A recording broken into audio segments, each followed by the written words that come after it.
जय हिंद साथियों। Exam 24x7 classes में मैं विकास आपका एक बार फिर स्वागत करता हूं। आज मैं आपके बीच में जैव विविधता संरक्षण की दिशा में महत्वपूर्ण कार्य करने वाली एक अंतर्राष्ट्रीय संस्था IUCN या अंतर्राष्ट्रीय प्रकृति संरक्षण संघ के साथ आया हूं। दोस्तों, ये संस्था 1948 में स्थापित की गई थी और 1948 से ही ये जैव विविधता संरक्षण की दिशा में महत्वपूर्ण कार्य करती है। इसका जो हेड ऑफिस है वो ग्लैंड स्विट्ज़रलैंड में है। दोस्तों, एक और संस्था है दोस्तों WWF, उसका भी जो हेड ऑफिस है वो ग्लैंड स्विट्ज़रलैंड में ही है दोस्तों। और इस संस्था का जो उद्देश्य है ये प्रकृति का संरक्षण है, कंजर्वेशन ऑफ नेचर है। IUCN की दोस्तों फुल फॉर्म है international union for conservation of nature दोस्तों। ठीक है, तो इसका उद्देश्य प्रकृति का संरक्षण, प्राकृतिक संसाधनों का धारणीय उपयोग सुनिश्चित करना है। यानी कि ये संस्था प्रकृति को संरक्षित करते हुए सतत विकास को एक मूर्त रूप देना चाहती है या उस दिशा में कार्य करती है।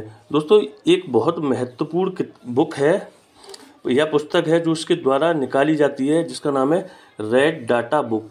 ध्यान रखिएगा दोस्तों, कई बार और कई पेपर में ये क्वेश्चन पूछा गया है कि रेड डाटा बुक जो है वो किससे संबंधित है। तो ये जैव विविधता के संरक्षण से संबंधित है दोस्तों, और ये IUCN द्वारा प्रतिवर्ष निकाली जाती है दोस्तों IUCN द्वारा जीव की संकटग्रस्तता की स्थिति के आधार पर कई श्रेणियां बनाई गई हैं। इन श्रेणियों को समझते हैं दोस्तों। आइए देखिए, इसमें पहली श्रेणी है दोस्तों विलुप्त। ठीक है, इसको समझते हैं, एक्सटेंट को समझते हैं दोस्तों। जिस प्रजाति का कोई भी सदस्य जीवित ना हो, ठीक है दोस्तों, तथा विश्व के सभी आवासों से उसकी संख्या बिल्कुल समाप्त हो चुकी हो। कहने का मतलब है दोस्तों कि कोई जीव विलुप्त तब कहा जाएगा जब कि उसका एक भी जीव या एक भी सदस्य ना तो उसके प्राकृतिक आवास में मिल रहा है, ना ही उस स्थान पर मिल रहा है जहां उसको संरक्षित किया गया था। यानी कि एक तो आर्टिफिशियल आवास हुए उसको, जहां उसको संरक्षण दिया जाता है, और एक प्राकृतिक आवास हुए। दोनों जगह अगर इसका कोई भी सदस्य नहीं मिल रहा है तो ऐसी प्रजाति को विलुप्त घोषित कर दिया जाता है दोस्तों। देखिए, इसका एक एग्जाम्पल है दोस्तों चीता। 1952 में चीता को भारत से विलुप्त घोषित कर दिया गया दोस्तों। ठीक है, ध्यान रखिएगा, 1948 से कुछ सर्च किया जा रहा था कि चीता प्राकृतिक आवासों में है कि नहीं है, तो उसका एक भी सदस्य नहीं पाया गया। तो 1952 में फाइनली चीता को भारत से विलुप्त घोषित कर दिया गया दोस्तों। एक और फैक्ट मैं बताना चाहता हूँ आपको। अभी भारत में चीता पुनर्वास परियोजना के तहत दक्षिण अफ्रीका और नामीबिया से चीते लाए गए हैं और उनको कूनो पालपुर राष्ट्रीय उद्यान, जो कि मध्य प्रदेश में है, वहाँ पर संरक्षित किया जा रहा है दोस्तों। ये एक आपका करंट का क्वेश्चन भी बना है, ये ध्यान रखिएगा कि जो चीता है उसको 1952 में भारत से विलुप्त घोषित कर दिया गया था। दूसरी कैटेगरी को समझने की कोशिश करते हैं दोस्तों। ये है घोर संकटग्रस्त या गंभीर संकटग्रस्त। इसको समझते हैं दोस्तों। प्राकृतिक आवासों से विलुप्त होने का गंभीर खतरा बना हुआ हो। यानी कि जो जीव गंभीर संकटग्रस्त की श्रेणी में डाला जाएगा, प्राकृतिक आवासों से उनका विलुप्त होने का गंभीर खतरा बना हुआ है। अर्थात वो प्राकृतिक आवासों में उनकी संख्या बहुत तेज़ी से घटती है। अब उनको संरक्षण की आवश्यकता होती है दोस्तों। एक और इसमें एक फैक्ट है दोस्तों, इसको याद रखिएगा। यदि उस जीव की 10 वर्षों में जनसंख्या में 90% से अधिक कमी दर्ज की जाए तो वो जो प्रजाति है वो गंभीर संकटग्रस्त की श्रेणी में आएगी दोस्तों। एक और फैक्ट है इसमें कि अगर प्रजाति की जो जनसंख्या है वो 250 से कम रह गई हो, टोटल जो उसके प्रजाति के मेंबर्स हैं उनकी संख्या 250 से कम रह गई हो, या दोस्तों जिसके वयस्क सदस्यों की संख्या जो अपनी नई पीढ़ी को जन्म देने के लिए उत्तरदायी होते हैं, उनकी संख्या 50 या 50 से कम हो दोस्तों। तो ध्यान रखिए दोस्तों, गंभीर संकटाग्रस्त की श्रेणी में ऐसे जीव या प्रजातियां आती हैं जिनकी संख्या उनके प्राकृतिक आवासों में बहुत तेज़ी से कम हो रही होती है, और इनको अगर इनका संरक्षण हमें करना है तो हमें इनको कृत्रिम आवासों पर हमें इनको सुरक्षित पहुंचाना पड़ता है, और वहां इनका निगरानी करनी पड़ती है और संरक्षण करना पड़ता है। और ये तीनों फैक्ट आप याद रखेंगे कि दोस्तों कि 10 वर्षों में उस प्रजाति की जनसंख्या में 90% से अधिक की कमी आ गई है। उस प्रजाति की जनसंख्या वर्तमान समय में 250 से कम है, अथवा वयस्क सदस्यों की संख्या 50 या 50 से कम है दोस्तों। एक और अगली कैटेगरी है दोस्तों, संकटग्रस्त, इंडेंजर्ड। इसको समझते हैं दोस्तों। ऐसी प्रजातियों का वनों से विलुप्त होने का खतरा बना हुआ होता है। मतलब वही बात है दोस्तों कि इनका भी, ऐसी प्रजातियों का भी इनके प्राकृतिक आवासों से विलुप्त होने का खतरा बना हुआ होता है, किंतु ये खतरा गंभीर संकटाग्रस्त की श्रेणी से थोड़ा कम होता है, जिसको हम आगे समझते हैं दोस्तों। वो एक अगले पॉइंट में ये कह रहा है कि अगर उसमें यदि 10 वर्षों में, पिछले 10 वर्षों में उसकी संख्या में 70% तक कमी देखी गई है। जो गंभीर संकटाग्रस्त में ये कमी 90% तक देखी जा रही थी, और यहाँ ये 70% तक कमी देखी जा रही है। डिफरेंस है संकटाग्रस्त और गंभीर संकटाग्रस्त में दोस्तों।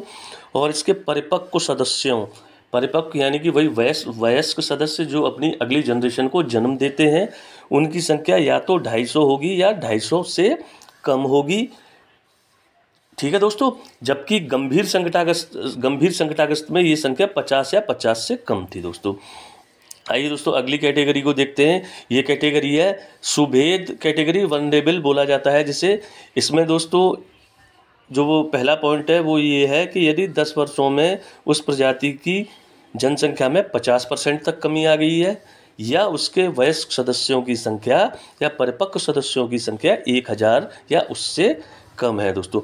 जैसे जैसे दोस्तों आप गंभीर संकटाग्रस्त से सुभेद की तरफ आते जाएंगे, वैसे वैसे दोस्तों जो खतरा, जो उन पर विलुप्त होने का खतरा है, वो लगातार दोस्तों कम होता जाता है दोस्तों। अब इन 4 प्रमुख कैटेगरियों के बाद दोस्तों हम ये देखते हैं कि भारत के प्रमुख वन्य जीव और उनकी IUCN स्टेटस क्या है। बेहद महत्वपूर्ण है दोस्तों, यहाँ से भी क्वेश्चन पूछा जाता है। देखिए जो बंगाल टाइगर है दोस्तों, बंगाल टाइगर की IUCN स्टेटस संकटाग्रस्त है दोस्तों, ठीक है दोस्तों। और जो टाइगर है वो हमारा नेशनल एनिमल भी है, इसको आपको याद रखना है दोस्तों कि बंगाल जो टाइगर का जो स्टेटस है वो संकटाग्रस्त है। इसी को ध्यान में रखते हुए दोस्तों 1973 में हमने प्रोजेक्ट टाइगर स्टार्ट किया गया था, और उसके तहत हमने भारत में कई टाइगर रिजर्व भी बनाए हैं। देखिए एशियाई जो शेर है वो भी IUCN उसका स्टेटस संकटग्रस्त है दोस्तों। एशियाई शेर भारत में गिर फॉरेस्ट में पाया जाता है, जो कि गुजरात में स्थित है दोस्तों। एशियाई हाथी दोस्तों, हाथी जो है वो भारत का राष्ट्रीय विरासत पशु है, इसका स्टेटस भी दोस्तों संकटग्रस्त है, ध्यान रखिएगा दोस्तों।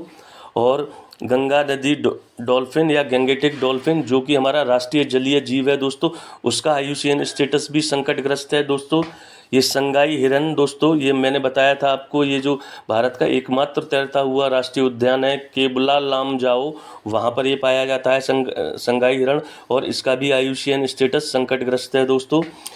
अगला देखते हैं दोस्तों ग्रेट इंडियन बस्टर्ड, ये क्रिटिकली इंडेंजर्ड है, गंभीर रूप से संकटग्रस्त है दोस्तों, ध्यान रखना है इसको भी। और जो भारतीय गैंडा है दोस्तों, ये काजीरंगा नेशनल पार्क जो है असम में मुख्य रूप से पाया जाता है, और इसका जो IUCN स्टेटस है वो वनरेबल है, सुभेद है दोस्तों, ध्यान रखिएगा।